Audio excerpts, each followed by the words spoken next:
La fin d'une année sans précédent se dessine à l'horizon, mais la fin de la pandémie n'est toujours pas en vue. Il est donc difficile pour l'heure de dire quand et même si nous retournerons à la normalité d'avant la pandémie. Face à cette incertitude, il faut rester calme et poursuivre ses activités. Pour les exportateurs souhaitant être au fait de l'évolution des risques à l'international, Exportation et Développement Canada mettent à leur disposition des ressources utiles, dont la dernière parution de son analyse trimestrielle des risques pays, un outil interactif qui fournit de l'information sur 50 pays aux quatre coins du globe.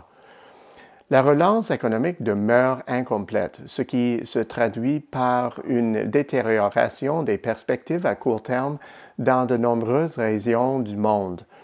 Comme il n'existe aucun moyen rapide de mettre un terme à la pandémie mondiale, les conséquences de ce repli prolongé de l'activité obligent une foule d'entreprises à faire un choix, s'adapter à des changements structurels plus ou moins permanents ou simplement attendre la fin de cette crise planétaire.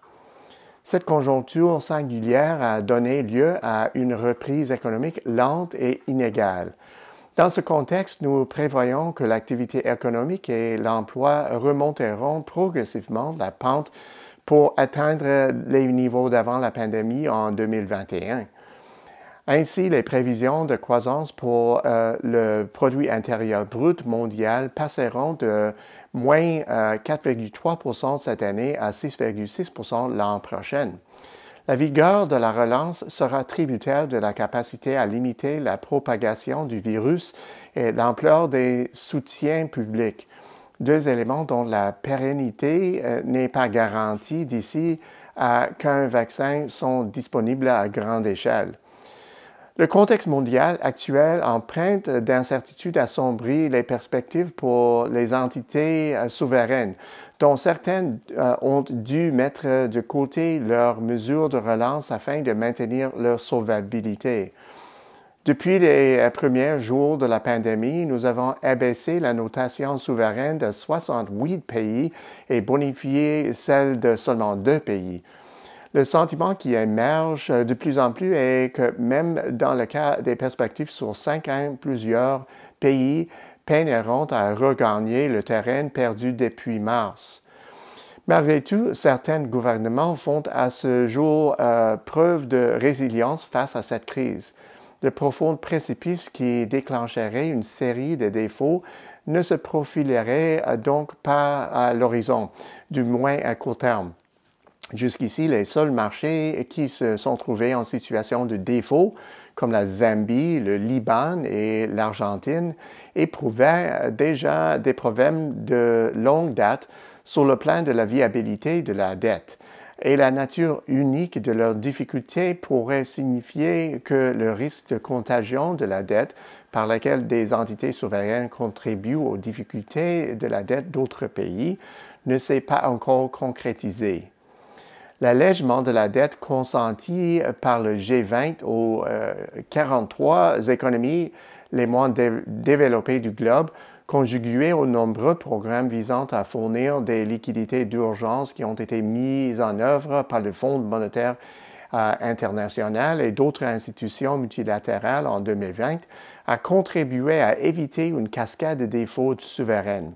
Si tel est le cas, ces pays ne profiteraient alors que d'une sourcille. En effet, l'initiative de suspension du service de la dette du G20 permet de différer les paiements de la dette. Elle n'a pas pour effet de les annuler. L'objectif de ces rallonges, qui seront maintenus jusqu'au milieu de 2021, c'est d'aider les gouvernements à libérer les liquidités nécessaires pour soutenir la relance de leur économie. Parce que plus la pandémie s'étire dans le temps, plus les pressions financières s'accentuent. Les risques souverains continueront de trôner en tête de notre classement des risques, mais ils sont suivis de près par les risques de troubles sociaux et politiques qui persistent pendant la pandémie. Les forces alimentant ces tensions sont diverses Et il n'y aurait aucun dénominateur commun aux multiples mouvements sociaux qui se sont manifestés en 2020.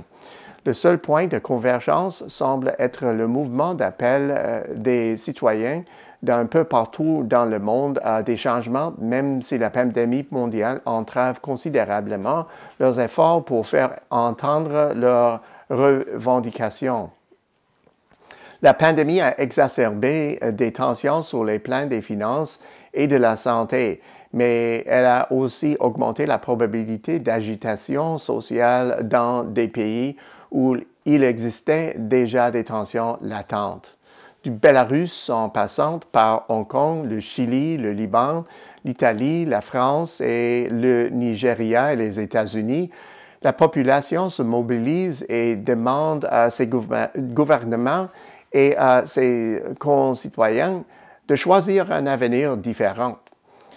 Certaines ont réussi à inaugurer une nouvelle ère de démocratie, tandis que d'autres tentent à nouveau de remplacer leurs dirigeantes autocratiques ou encore luttent pour préserver leur liberté. Les confinements et la perception d'incohérence qui les accompagnent ont aussi suscité l'indignation dans certaines régions du globe. À cela s'ajoute la question de la violence policière qui a indéniablement marqué les esprits en 2020 et provoqué des troubles sociaux des États-Unis au Nigeria. Au bout du compte, pour d'autres, d'un point de vue davantage existentiel, des profonds désaccords sur l'avenir de la démocratie libérale sont au cœur de cette agitation. Et ce qui est de plus en plus mis en cause, c'est le caractère quasi sacré du processus électoral, ce qui affaiblit le consensus entourant la vision des règles et des normes démocratiques. Les risques pays pourraient s'accroître puisque la crainte que surgissent des différends touchant des accords de libre-échange, la liberté d'expression et la définition même de notions de liberté, d'égalité et de justice n'est pas près de se dissiper. À la semaine prochaine, c'est Peter Hall.